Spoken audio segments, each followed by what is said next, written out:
From the back. Go out there. It's sweet. Huh? For we wrestle not against what? Not against what? Flesh and what? Blood. Flesh and blood is not bound in the church. It's the spirit of darkness.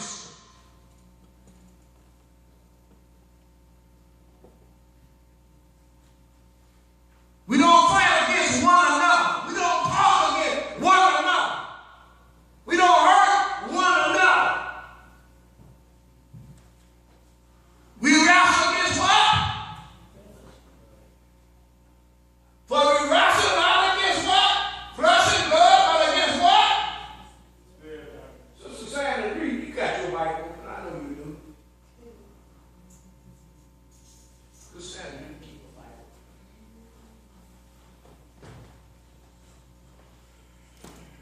Against what? Principalities, but against principalities, against powers, against what? The rulers of what? Darkness. It's not you, Brother Newton, not you, Brother Morgan, not Mother Potts, not Sister Morgan.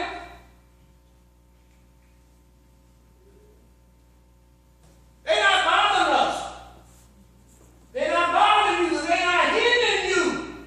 But rulers of darkness, the devil is hindering the church.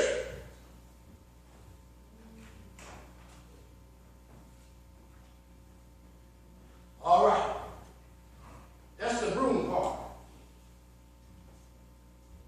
Now, in the sanctuary of God, in the vision, what God did, God had an elder that anointed me with oil. I remember the elder anointed me with oil in this vision. After he anointed me with oil, I found myself with a robe on. Your robe was already made, Brother Potts. Your robe was made already. It had been made from the foundation.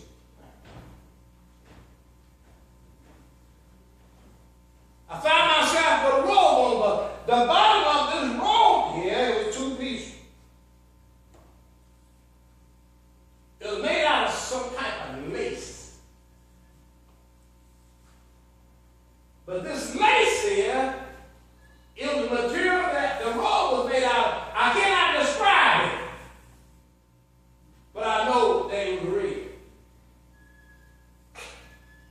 I cannot describe it at all, but I tell you, but on this robe here has something like when you hang something up for a long time, you know how the moth gets it in the rubber and start making a hole.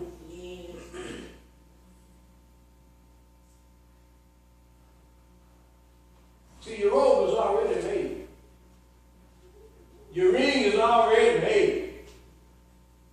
Your servant change is already made. You know what a servant change is, don't you? The servant change is what Elder Moore got one on his neck right now.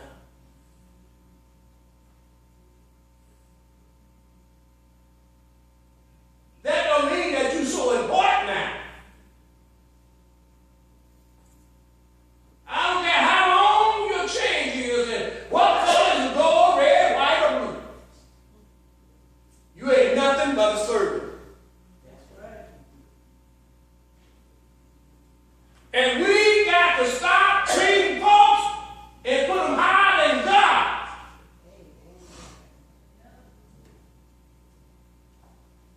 The chain don't mean nothing, but the rope don't mean nothing, but I am your servant.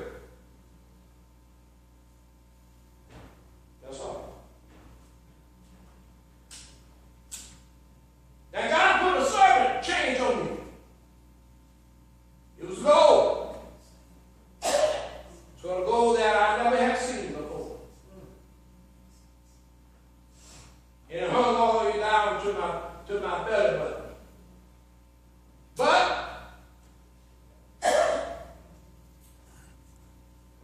cut this very short. God's going to send somebody here. God's going to send a young man here.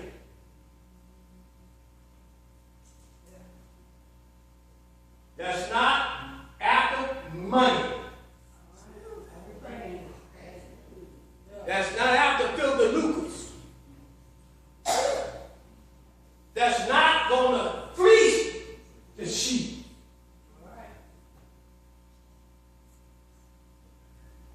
And when he comes here, welcome him.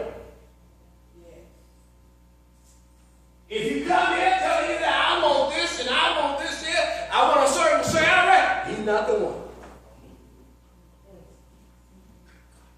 He's not the one.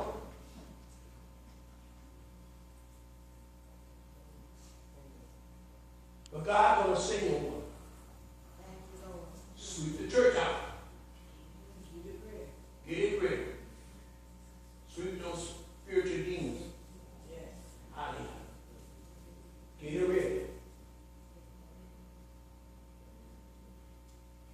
Because God has not forgotten about you.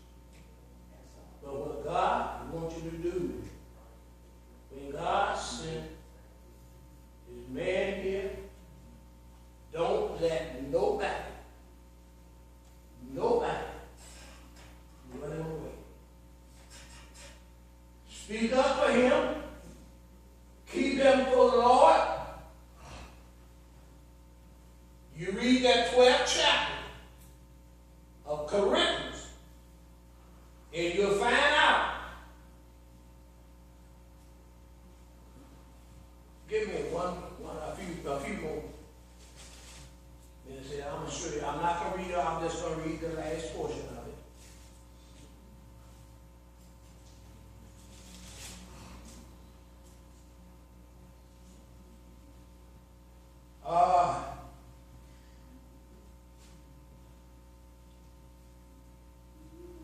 When Paul speaks about right here in this here part of the 12th chapter, Paul said, therefore I take, in the 10th verse, therefore I take pleasure in my infirmities, in my reproach, in the necessity, in persecution, in distress, for Christ's sake. But when I'm weak, that's when I'm strong. I am becoming a fool in glory, yet ye compel me that I ought to have been commended to you. For in nothing am I behind the very chief apostle. Very truly says the apostle of all among you. Paul will tell him about what he did. He said, for what is in there, and you were inferior to other churches, except me. I myself was not burdensome to you. Forgive me this wrong. Paul said, I did not bear a burden to the church. I didn't come for no money. I didn't come for this. I didn't take nothing from you. I came for you for your soul. To save your soul. But you, for the children, ought not to lay a